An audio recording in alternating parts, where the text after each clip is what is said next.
ایک مرتبہ آقا کریم صلی اللہ علیہ وسلم نے پچھنا لگوایا، خون نکلا.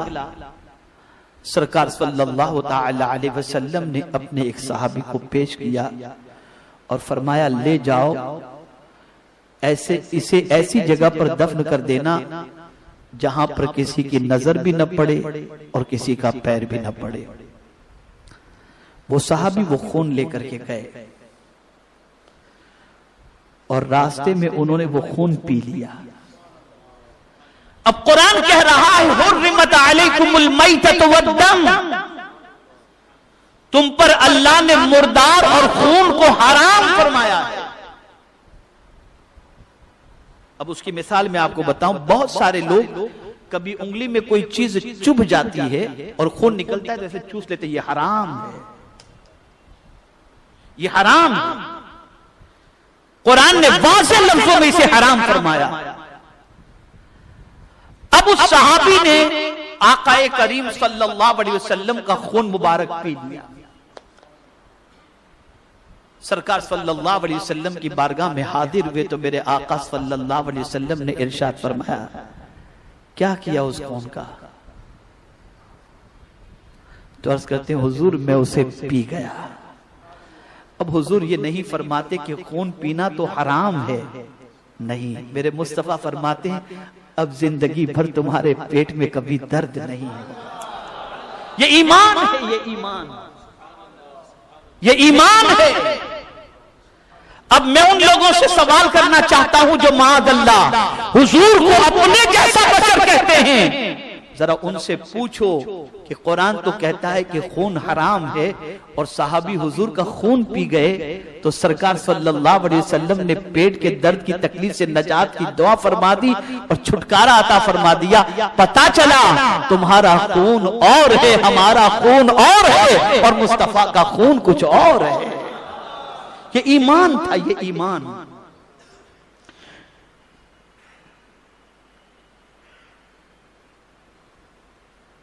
میرے پیارے آقا صلی اللہ تعالی علیہ وسلم کے پیارے دیوانوں،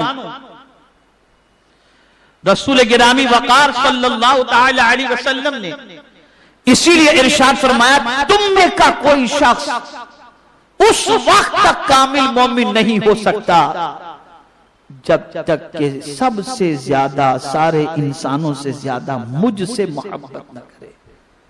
تو صحابہ ساری کائنات سے زیادہ حضور سے محبت فرماتے تھے، اور محبت کا عالم یہ تھا کہ محبت رسول صلی اللہ علیہ وسلم میں اپنی جان ہو یا مال ہو، اپنی اولاد ہو یا وطن ہو، سب کچھ حضور کے نام پر قربان کرنے کے لیے تیار ہو جایا کرتے تھے. آپ جانتے ایک صحابی رسول کو گرفتار کیا گیا اور اس کے بعد اس صحابی رسول کو سولی پر چڑھانے کا منصوبہ بنایا گیا.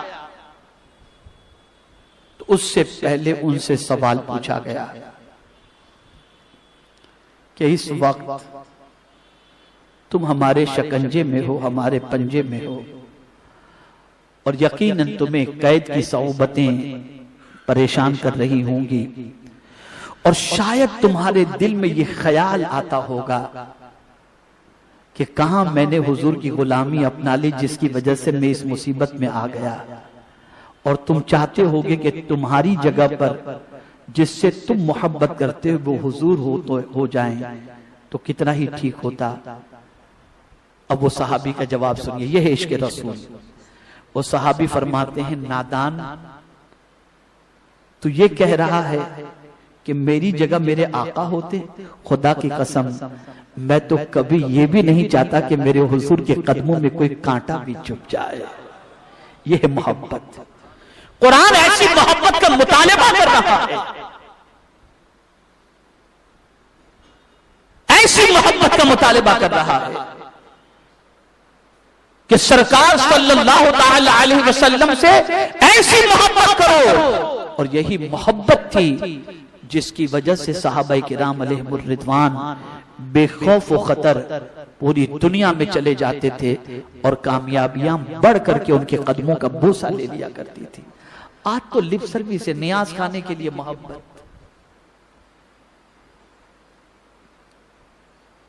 باقی ہمارے اندر کون سی حضور صلی اللہ علیہ وسلم کی صحیح محبت کی علامت ہماری زندگی میں چھلکتی دکھائی دیتی ہے؟ مجھے بتائیں، ہم نے اپنے آقا کی محبت میں کیا قربان کیا؟ ہم نے اپنے آقا صلی اللہ علیہ وسلم کی محبت کا کون سا ثبوت پیش کیا؟ ہم نے اپنے آقا صلی اللہ علیہ وسلم کی محبت کے اندر کون سی قربانی پیش کی؟ کوئی قربانی نہیں۔ دعویٰ حضور کی محبت کا ضرور کرتے ہیں ہم، اپنے آپ کو عاشق رسول ضرور کہتے ہیں ہم، لیکن صرف زبانی جمع خرچ کے علاوہ اور کوئی چیز نہیں ہے۔ ہم آقا کریم صلی اللہ علیہ وسلم سے جیسی محبت کرنی چاہیے ویسی محبت نہیں کرتے۔